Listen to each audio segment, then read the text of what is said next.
Dans cette vidéo, vous apprendrez davantage sur la documentation des résultats. SSD crée un fichier de rapport pour chaque tâche calculée.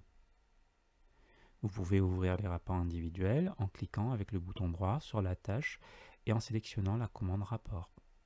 Vous pouvez également combiner ces rapports individuels en un seul document principal pour l'ensemble de votre projet.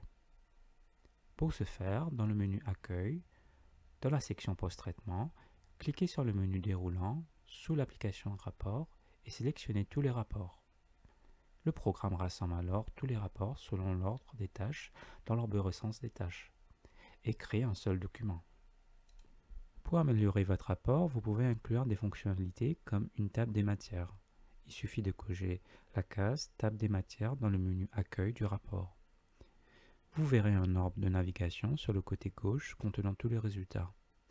Vous pouvez afficher ou masquer les chapitres en cliquant sur la petite icône de livre à côté de leur nom. De plus, vous pouvez imprimer votre document ou l'exporter en PDF sans avoir besoin de logiciels supplémentaires. Le manuel de base sophistique, accessible via les menus Aide et Manuel utilisateur, explique des fonctionnalités supplémentaires des rapports. Utilisez la tâche graphique interactif pour ajouter davantage de graphiques à votre rapport. La tâche graphique interactive peut être placée à n'importe quelle position dans la navigation du projet pour représenter n'importe quel résultat stocké dans la base de données. Pour commencer, ouvrez la tâche par un double clic. Par exemple, pour afficher l'armature longitudinale d'une poutre en T, vous pouvez également modifier la taille de la police à l'aide du curseur disponible. Enregistrez et appliquez les modifications dans la navigation du projet. Le calcul de la tâche graphique interactif crée un rapport qui inclut le graphique que vous venez de créer. Apprenons-en davantage sur la tâche liste et graphique interactif. La différence principale est que cette tâche permet de montrer les résultats de la section transversale et de générer des tableaux de résultats.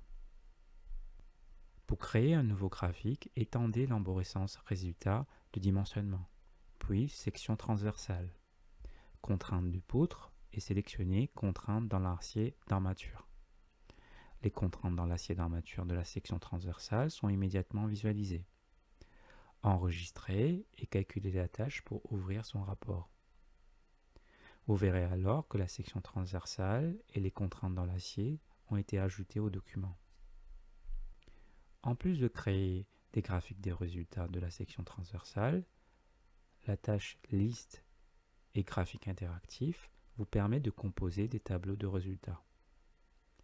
Le contenu de ces tableaux n'est pas limité aux résultats de section transversale, mais peut inclure tout autre résultat pertinent.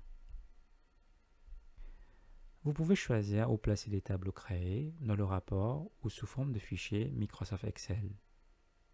Vous pouvez ajuster les paramètres d'exportation XLSX directement dans SSD, tels que le nom du fichier, l'emplacement des informations dans la feuille de calcul ou bien plus encore.